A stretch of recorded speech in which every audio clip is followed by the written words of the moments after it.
Orang bijak mengatakan bahwa mengetahui tantangan dan masalah yang ada akan mempermudah kamu mencapai tujuan.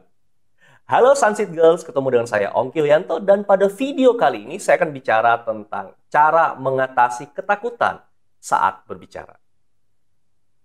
Tahun 2020 kemarin, LinkedIn mengadakan survei mengenai hal yang paling dibutuhkan dalam dunia pekerjaan.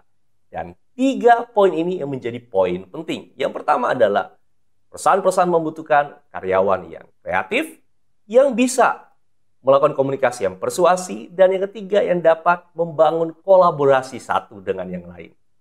Dan tentunya hal ini akan dapat kamu miliki apabila kamu punya keterampilan komunikasi. Lalu apa saja yang menjadi ciri seseorang mengalami ketakutan atau kekhawatiran ketika akan berkomunikasi? Poin yang pertama adalah kegugupan yang nampak atau terlihat dari bahasa tubuh dia. Yang kedua adalah keringat dingin yang mungkin saja menetes dari wajah atau tangan yang suhu tubuhnya lebih turun dari sebelumnya. Suara terbata-bata yang ketiga. Dan yang keempat adalah terkadang sang komunikator lupa apa yang harus dia sampaikan karena kegugupan tadi. Hal pertama yang harus kamu lakukan ketika ingin untuk membuat ketakutan berubah menjadi kepercayaan diri adalah memahami tentang dua hal ini atau memiliki pola pikir yang tepat tentang kata takut. Yang pertama adalah ketahuilah bahwa semua orang memiliki ketakutan dan kekhawatiran ketika akan berkomunikasi. Perbedaan dasar antara pembicara yang profesional atau komunikator yang profesional dan komunikator yang amatir adalah komunikator yang profesional memiliki ilmu mengendalikan ketakutan dan kekhawatiran mereka. Sementara pembicara yang amatir atau komunikator yang amatir membiarkan ketakutan mengendalikan dirinya sehingga terlihat di mata komunikan. Kegugupannya, keringat dingin, atau kata-kata atau kalimat yang terbata-bata tadi. Lalu yang kedua, pahamilah bahwa kamu tidak dapat menghilangkan ketakutan itu. Yang kamu dapat lakukan adalah mengontrol dan mengendalikannya. Dua pola pikir ini adalah sebagai dasar sebelum kita bicara tentang bagaimana mengatasi ketakutan. Bagaimana caranya kamu dapat mengatasi ketakutan atau kegugupan serta kebingungan saat akan berkomunikasi? Cobalah lakukan 5P ini sebagai jurus atau strategi kamu saat akan berkomunikasi. P yang pertama adalah persiapan.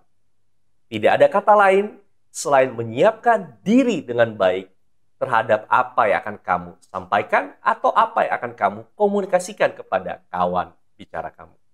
Cobalah susun tujuan kamu ketika ingin komunikasi. Dan latihlah beberapa saat intonasi, ekspresi, serta nada suara kamu. Sehingga poin tersebut tersampaikan dengan baik.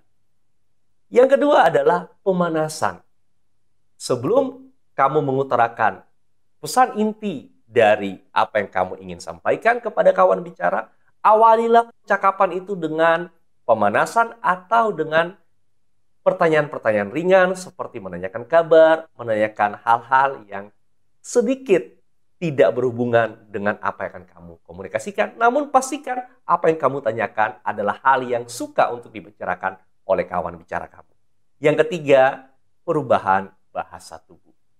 Sebuah kalimat dari seorang motivator terkenal Amerika yang bernama Anthony Robbins, dia mengatakan bahwa emosi kita ditentukan oleh bahasa tubuh kita. Rubahlah bahasa tubuh kamu dengan cara berdiri lebih tegak atau duduk lebih tegak sehingga kamu dapat mengubah emosi kamu. Salah satunya adalah ketakutan atau kekhawatiran tersebut. Poin yang keempat, latih pernafasan perut kamu untuk menurunkan ketegangan kamu. Manusia punya 4 gelombang otak, beta, alfa, theta, dan delta. Dan ketika kamu ingin menurunkan tingkat ketegangan, maka kamu harus masuk atau menurunkan dari gelombang otak beta ke alfa. Caranya adalah dengan pernapasan perut. Sebelum kamu memulai suatu percakapan, sebelum kamu memulai satu komunikasi yang mungkin saja penting dan berharga komunikasi itu, maka awalilah dengan membuat diri kamu menjadi lebih tenang. Tarik nafas, tahan beberapa detik, hembuskan perlahan-lahan. Tarik nafas kamu dengan hidung, tahan beberapa detik, hembuskan perlahan-lahan. Hal ini akan membuat kamu lebih nyaman, lebih rileks ketika akan berbicara. Dan poin yang kelima adalah penjangkaran. Saya yakin kamu pasti pernah mengalami ketika melihat sebuah foto tertentu, kamu ingat memori atau kejadian saat foto itu diambil. Atau ketika kamu mendengar sebuah lagu, maka kamu ingat kejadian-kejadian saat lagu tersebut sering kamu dengarkan. Lagu dan foto adalah jangkar yang menghubungkan kamu dengan satu memori di masa lalu. Sebelum memulai suatu komunikasi, alangkah baiknya kamu membayangkan hal-hal yang menyenangkan. Ingat lagi kejadian-kejadian yang membuat kamu lebih powerful atau lebih optimis atau lebih termotivasi.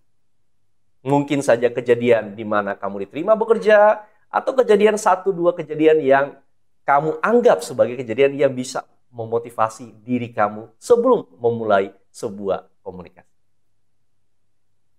Setelah kamu dapat mengatasi ketakutan, kekhawatiran kamu saat akan berkomunikasi, maka hal berikutnya atau hal yang kedua adalah kamu juga harus dapat membuat komunikan atau kawan bicara kamu antusias mendengarkan apa yang kamu sampaikan atau bicarakan.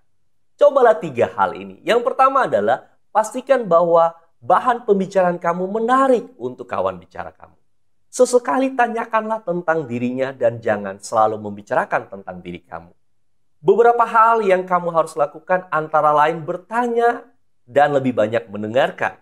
Lalu poin yang kedua adalah berikanlah data-data apabila percakapan atau komunikasi kamu berhubungan dengan sesuatu yang ada datanya.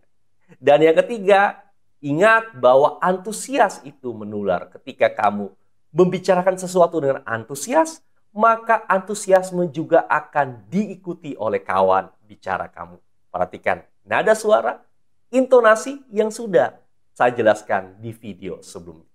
Sesudah kamu mengirimkan pesan, tentu yang kamu harapkan adalah komunikan atau kawan bicara kamu mengingat apa yang kamu sampaikan. Ada beberapa teknik dan cara untuk membuat kawan bicara kamu mengingat hal tersebut. Yang pertama adalah kamu bisa membuat jembatan keledai. Contohnya, ada 3M dalam satu komunikasi. Mengerti orang lain, mengirimkan pesan, dan yang berikut adalah menerima umpan balik. Atau kamu pernah alami menghafal warna-warna pelangi, Mejiku Hibiniu. Dan saya yakin kamu pasti ingat singkatan ini, walaupun sudah bertahun-tahun kamu tidak pernah mengulang lagi. Jembatan keledai adalah sebuah hal yang menarik untuk kamu lakukan, dan kamu sampaikan sehingga kawan bicara kamu mengingat apa yang menjadi isi pembicaraan kamu dengan kawan bicara kamu. Sesudah kamu memiliki keberanian membuat kawan bicara kamu antusias dan mengingat apa yang kamu sampaikan, hal yang berikutnya yang perlu kamu pahami adalah membuat kawan bicara kamu mau melakukan apa yang sudah kamu katakan atau apa yang sudah kamu sampaikan. Sehingga efektivitas dari komunikasi tadi menjadi meningkat. Cobalah 3 cara ini. Yang pertama adalah kamu dapat menceritakan kisah inspirasi atau kisah-kisah yang mendukung tentang hal yang kamu bicarakan tadi. Misalnya, kalau bicara tentang sebuah proyek, kamu bisa cerita, dulunya saya punya teman yang bernama Amin yang juga mengerjakan proyek ini. Dan ketika si Amin berhasil, Amin hari ini dipromosikan menjadi seorang supervisor. Atau kamu juga bisa menceritakan, dulu ada anak magang yang bernama Mary. Lalu Mary, anak magang yang rajin, inisiatif dan proaktif, dan diberikan tantangan yang sama seperti yang kamu juga alami kali ini. Dan si Mary bisa mengerjakan proyek dan pekerjaan ini dengan baik. Alhasil, si Mary diterima menjadi karyawan tetap di perusahaan.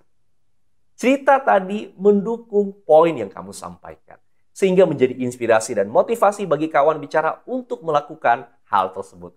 Yang kedua, berikanlah kegiatan sederhana yang perlu dilakukan oleh kawan bicara kamu. Lakukanlah instruksi dengan poin demi poin. ada 3 hal yang mungkin kamu bisa lakukan agar proyek ini berhasil. Yang pertama, yang kedua, yang ketiga. Lalu poin yang ketiga, agar kamu dapat membuat kawan bicara kamu melakukan apa yang kamu sampaikan, adalah kamu dapat menanyakan komitmen kawan bicara kamu. Mary, tadi saya sudah sampaikan tentang pentingnya proyek ini. Menurut kamu, bagaimana komitmen kamu dalam mengerjakannya? Kamu bisa tanyakan komitmen mereka. Inilah 3 cara yang bisa kamu lakukan agar kawan bicara kamu melakukan apa yang kamu sampaikan.